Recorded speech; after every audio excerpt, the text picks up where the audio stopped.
C'est avec plaisir, chers amis, que je vous retrouve pour notre émission à retenir du mois d'août. Nous entamons une suite de l'étude de l'Exode. Le sujet de cette première semaine est le passage de la mer Rouge. Le verset à mémoriser étant le suivant, Moïse répondit au peuple, « Ne craignez rien, restez en place et regardez la délivrance que l'Éternel va vous accorder en ce jour, car les Égyptiens que vous voyez aujourd'hui, vous ne les verrez plus jamais. L'Éternel combattra pour vous et vous gardez le silence. » Cela se trouve dans Exode 14, versets 13 et 14. Dans l'histoire du peuple de Dieu, l'Exode d'Égypte est l'histoire la plus extraordinaire de l'Ancien Testament, où Dieu est intervenu de la manière la plus spectaculaire. Après avoir mangé l'agneau pascal, les Israélites étaient prêts à quitter l'Égypte. Pharaon donna finalement son consentement. Dans une grande détresse, il donna l'ordre à Moïse et à Aaron d'aller adorer leur Dieu. Tout le monde était inclus, hommes, femmes, enfants, ainsi que leurs troupeaux. Après 430 ans de séjour en Égypte, Israël était alors libre de voyager vers la terre promise. D'abord, il n'y avait que Joseph en Égypte. Puis toute la famille de Jacob est arrivée. Au commencement, ils étaient au nombre de 70, Exode 1, verset 5. Mais maintenant, ils sont au nombre d'environ 600 000 hommes de pied sans les enfants. Ce qui signifie qu'un groupe d'environ 2 millions de personnes sortait d'Égypte. L'Exode s'était probablement produit en mars 1450 avant Jésus-Christ, selon les meilleurs calculs des érudits conservateurs. Ce qui signifie que les 430 ans remonteraient à 1880 avant Jésus-Christ.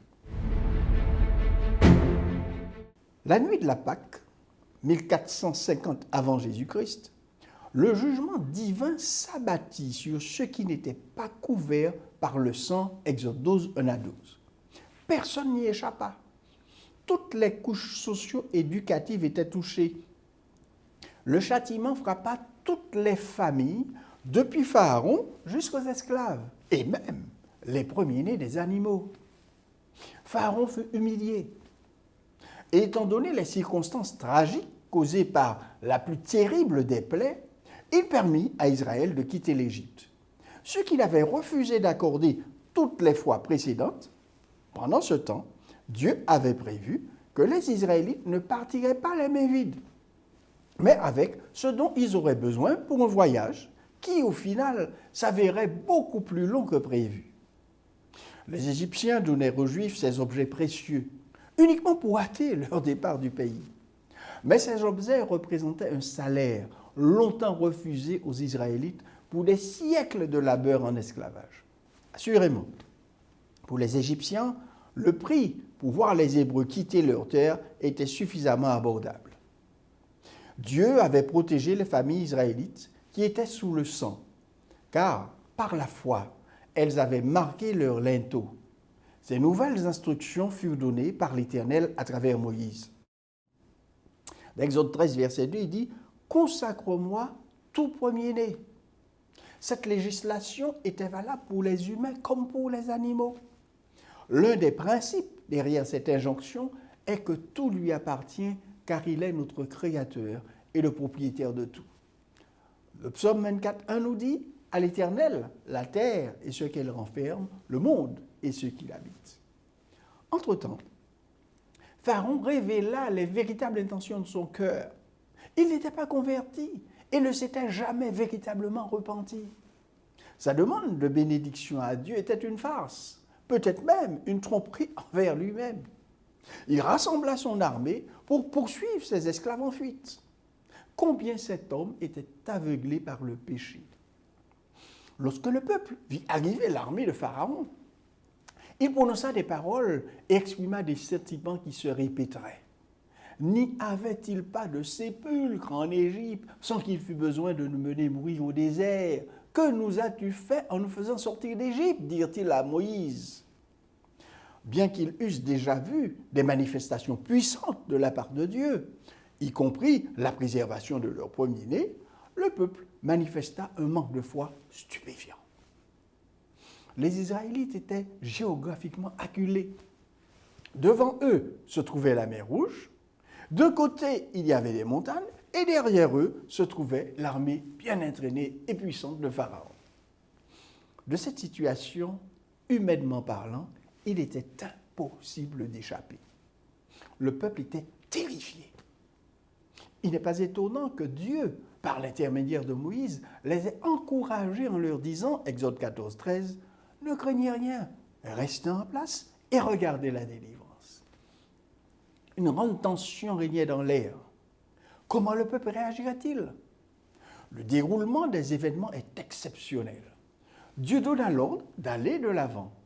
Moïse leva son bâton et un vent d'Orient divisa l'eau et forma la terre ferme. Israël marcha dans le couloir d'eau de la mer. Les Égyptiens tentèrent de les poursuivre.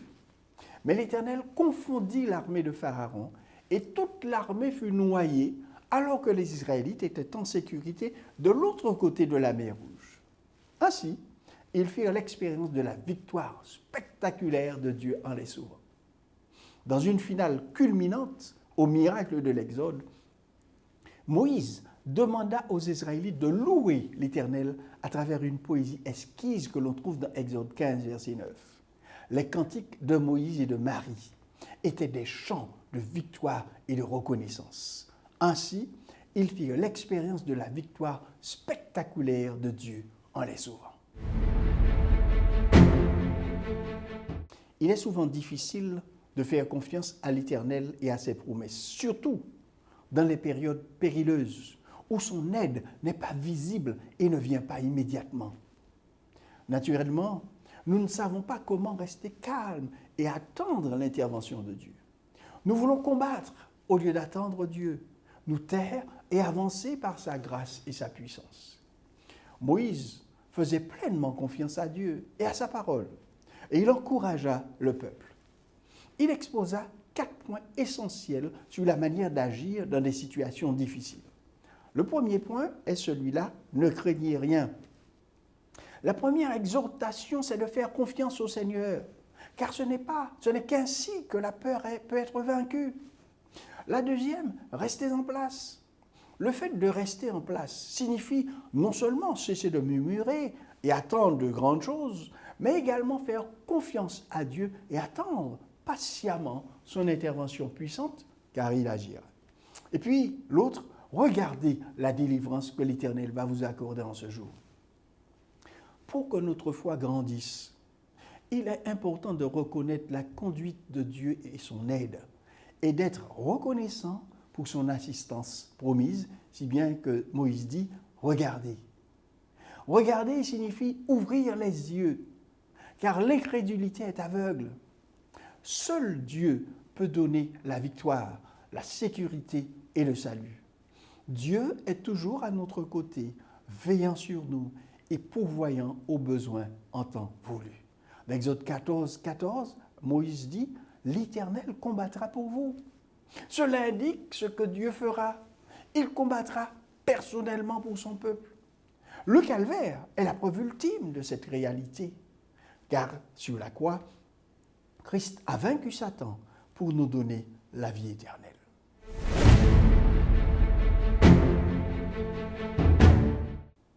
L'Éternel avait dit à Moïse non seulement de prier, mais aussi d'avancer.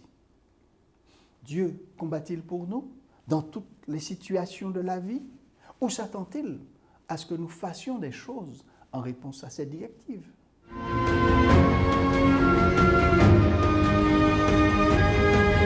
Apprenons à savoir quand attendre et quand agir. À retenir.